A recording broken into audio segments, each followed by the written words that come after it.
Hi, this is adversaries for the Cure Game channel, and once again I will be commenting on a Metaphor Assault Squad video.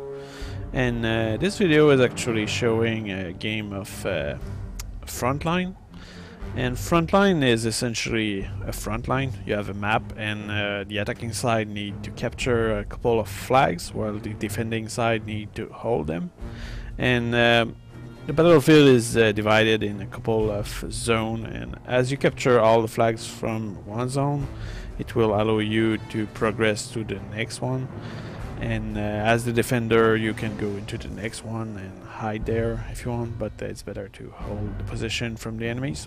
So as you advance, your spawn will follow your advance, and as you defend, it will withdraw with you. So it's a fun mod because you're never fighting at the same position normally, unless the defender are able to hold it, like it's the case in this video. And while it's much easier to defend, it's still feasible to advance. But personally, I'm a very good defender, and I'm also good at attacking. But in this case, the guy we were facing was good, and he wasn't expecting such a good resistance, because very few people actually play Frontline, and that's a shame because it's a really good mode, and most people have no clue how to defend, and they have no clue how to attack. So it can be fairly easy to play that against most people, but if you know how it works, it's really fun, and it can be really challenging for both sides. And personally, I like to attack, but in this case, me and Kyle are defending against two other guys. And right away you will see that I do some things which you will not think of doing. For example, in this case, I'm garrisoning my troops on my side of the building instead of facing the enemy. And the reason for that is that the goal of this mode is to hold your enemy. So you need to gain time, and ultimately you will run out of point and you will be pushed back. But your objective is really, as a defender, is to slow him down, because the attacking side has unlimited resources. So you really need to be good to manage to kill them all, because there's infinite of them. So in this case, I managed to hold the guy during 40 minutes, and yeah, that's a little too long, but it does show how careful I am with my resources. And you should notice right away that I did not spawn any tank or any anti-tank weapon. By that I mean AT gun. And the reason for that is that as a defender, especially in this case, you can use the environment a lot, and you will have a lot of cover. And the more cover you have, the better for your infantry. And since the enemy has no choice but to advance, it's easy to ambush him. And as you can see, I use infantry because they're cheap. And since I have limited resources as the defender, it's really effective to use infantry, because you essentially share the risk over many units instead of investing in a big one, which you may actually lose in one shot from an AP or APCR round. So by investing in infantry, I save my points for having more infantry, and I reduce my risk and the price of every single casualty I get, because they are cheaper. And as you may notice, Bazooka and Panzerschreck are really effective against tank in such environment, because you can sneak them anywhere from any building. So they are really effective, and they are probably better than even AT gun, because you can hide them. And an AT gun, you will put it somewhere and it will stay there, and the enemy will blow it up with artillery, so you don't want that. And actually during this game I called two AT cannon, and both of them get destroyed without killing anything. So that's because they are visible. And Every tank I destroy are nearly all destroyed by infantry with Panzerschreck or Panzerfaust. So the infantry really is the star of defending an urban environment. And that's also something which is very different from the original Men of War, because in the original Men of War you needed cannon or you needed tank to destroy your enemies. But in Men of War Assault Squad, your infantry is actually good at something and they are really effective. Now there's also something you need to understand about Men of War Assault Squad Frontline mode, is that many people actually avoid it so far because they are all used to the original Men of War Frontline mode, which was really not fun at all. Because in the original it always turned into huge minefield defense, and it was really painful to advance in that. But in Men of War Assault Squad it's now much harder or rare that you will have to face such minefield, and it's much more fun now, and it's not a bother to attack anymore. You really enjoy it, and the infantry now is really doing an amazing job at pushing forward, and they will cover each other, and it's really good. Now it's no longer frustrating, and I think many people that were discussed by the original Men of War Frontline mode should actually try this new one, because it has been already redesigned, the spawning position has been changed, and the units are also changed. The new hero system, or hero points system, it adds a new element to it, and it really allows you to add up different strategies on how to defend yourself or how to attack, how long you need to wait and stuff like that. It's really good. To make a good advance in this game you really need a good tactic, and while this guy who is facing me is actually losing many tanks so far, he's actually having a very good tactic, because he's using a fairly light tank against mostly infantry, and the only reason why I'm able to hold him is because my anti-tank weapon, bazooka and stuff, are destroying his light tank. But ultimately his goal is actually to destroy all the buildings, and those buildings are really good defending asset for me. And he's using a tank which is usually designed to destroy mines, to destroy those buildings, and it's really cheap for him, so it's a good way to destroy buildings. Never thought of that before I saw him play. And he's also using those AM3 tank to destroy buildings, and if I let him do it, that will make it much harder for me to hold him, even though I have a higher ground. That's why ultimately he's pushing me to buy a tank, and that tank is my answer to prevent him from destroying those buildings like he's doing right now.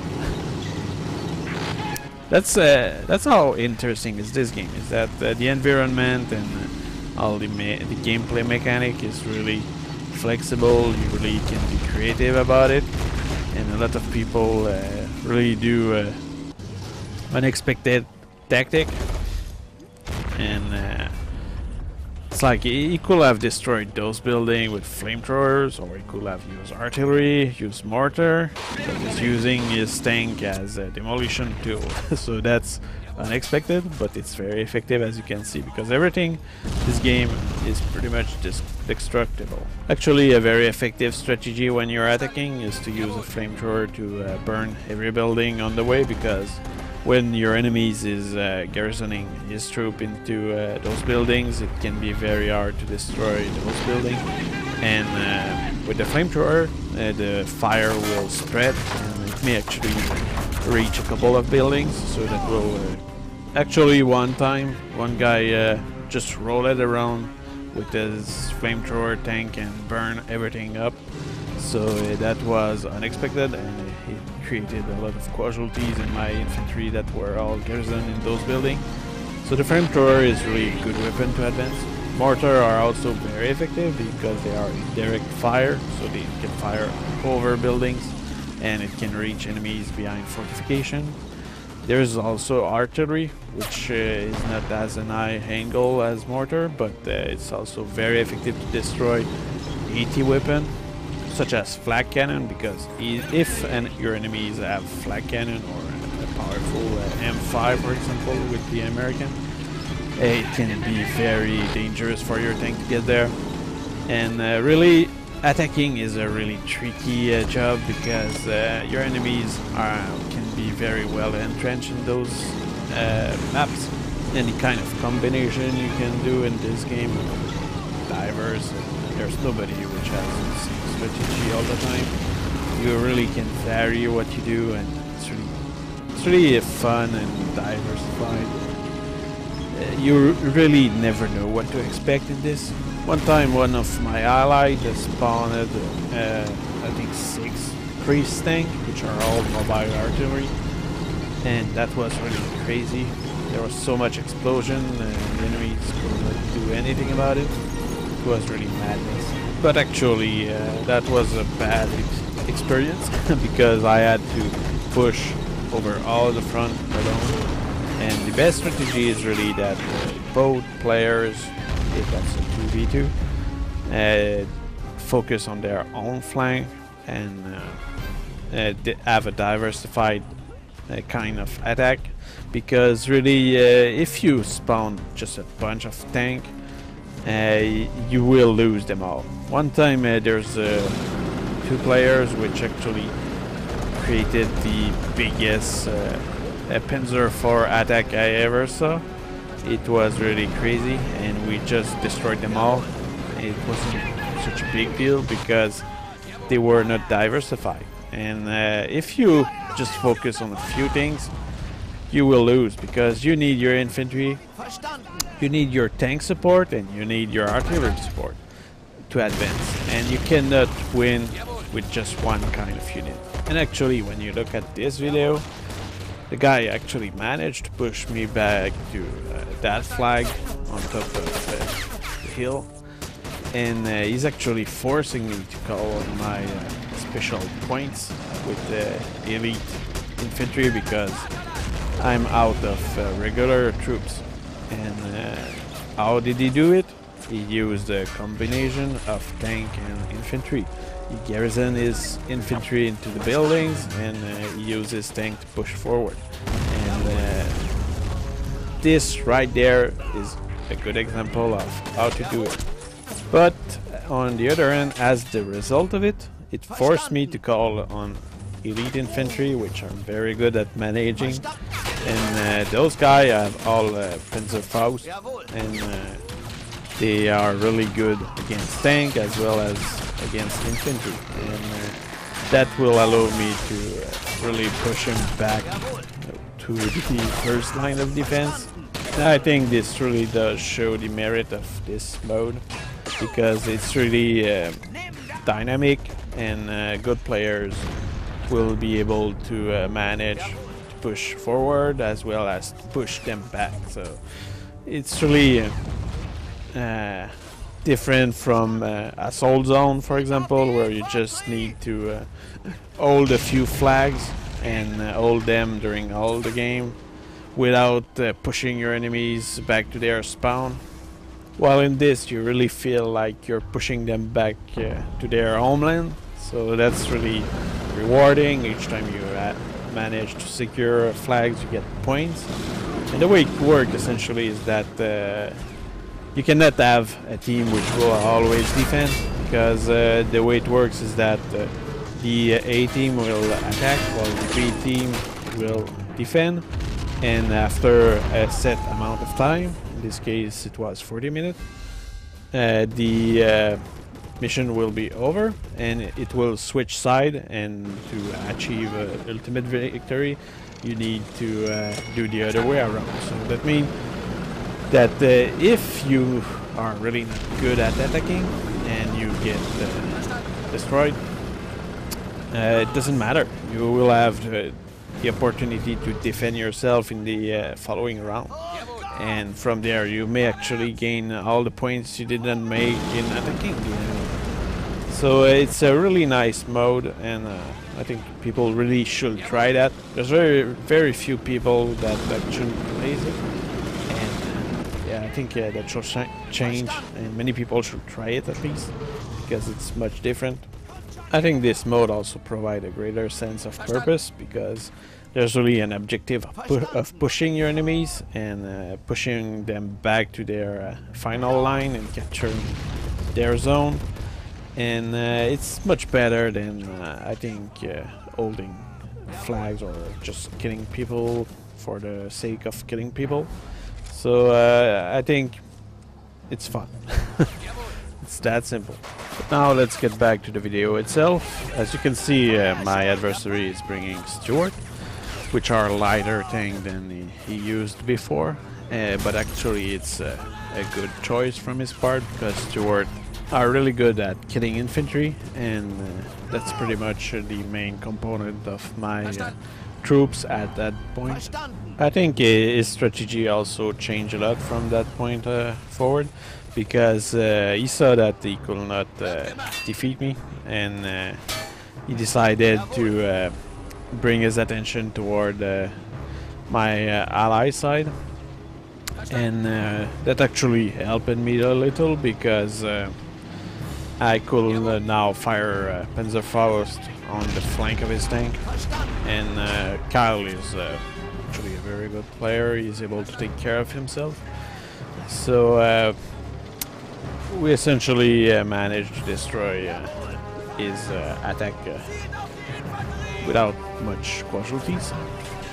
But even though we did manage to destroy many of their vehicles, you need to keep in mind that attacking side has unlimited resources, and that means that I'm starting to be low on resources as well.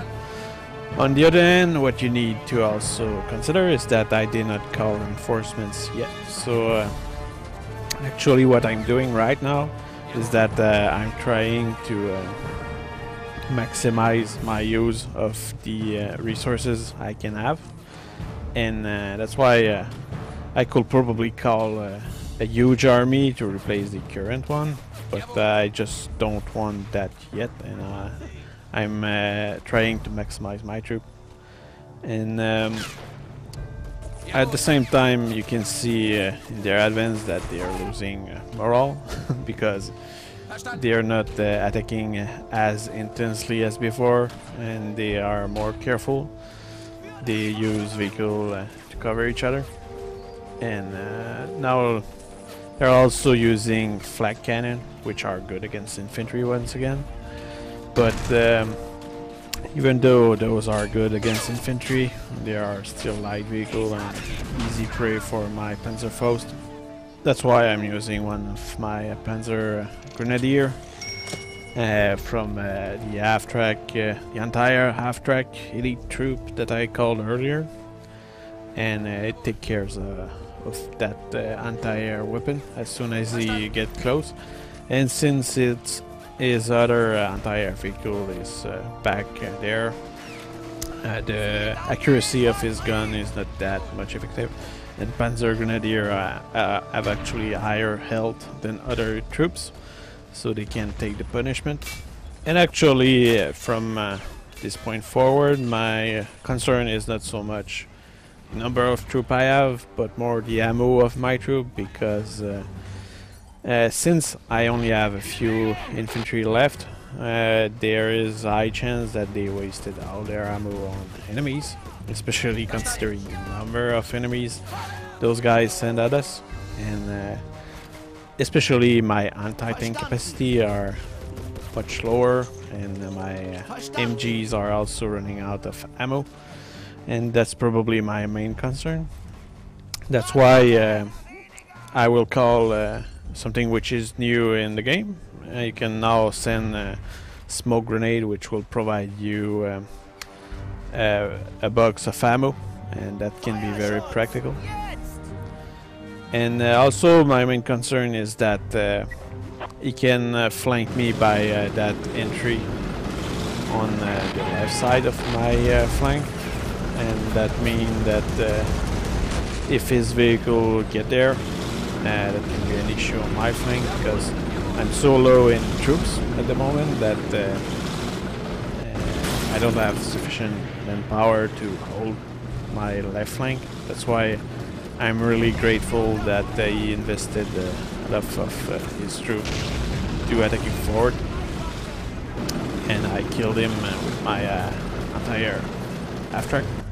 And I think at this point the adversary gave up, and it only was the guy on my side which continued to fight, and he actually managed to scare me a little, but my elite troop did compensate largely for the number of troops they sent against us. And I think actually on our left flank it was the AI now controlling the troops. So I think from there it was clear that we won, and you cannot really win a battle like that if you don't have both partners working together. And I think from this point the gameplay is mostly about micromanagement, which is not something I enjoy that much, but which is something that can really help you achieve great things in this game. Because if you're good at micromanagement, you can take care of a much bigger force. That's one aspect that some people may very much enjoy, and actually it's also another aspect of this game that is different from other game, and that adds to the diversity of gameplay you may be facing. Because personally I don't micromanage that much, even though I probably micromanage more than most people. But some people can become really deadly with the level of micromanagement they do, and that will help you to probably take on bigger force, and it's really important to develop some skill over there. But personally I prefer large-scale tactic, and it works great for me. And actually micromanaging is much more feasible than it was in the original Men of War, because now squads are diversified, and the infantry is actually able to take care of itself. The AI is actually very good in my opinion. And the thing is that in the original Men of War you needed to do micromanagement to achieve your objective, but in Men of War Assault Squad it's much more feasible, because infantry is cheaper, so you can call more of them, and you can really use tactic to turn the flank and flank your enemies and sneak around him, and you have much more troops to commit to that, as opposed to only a few infantry that will ultimately get destroyed by tank. And actually another example of micromanagement that can be very useful is to throw smoke, which are something you never saw in regular Men of War. Is that now you can actually throw a lot of smoke grenade, and these may actually be very useful to your advance, because they will hide your troops and will make them harder to hit. And especially in skirmish, in multiplayer you have a tendency to forget about them, but they also work very well. And in this case I just use it to cover my future crew in my tank that I just fixed, because when I first tried to send a troop in that tank, he was killed, so I use smoke to cover my crew member. I will now end the video here, because from now on we are 2 against 1, and it's essentially butchering him, and considering that's unfair, it's not worth showing. So I hope you enjoyed it, and keep your eyes open for more.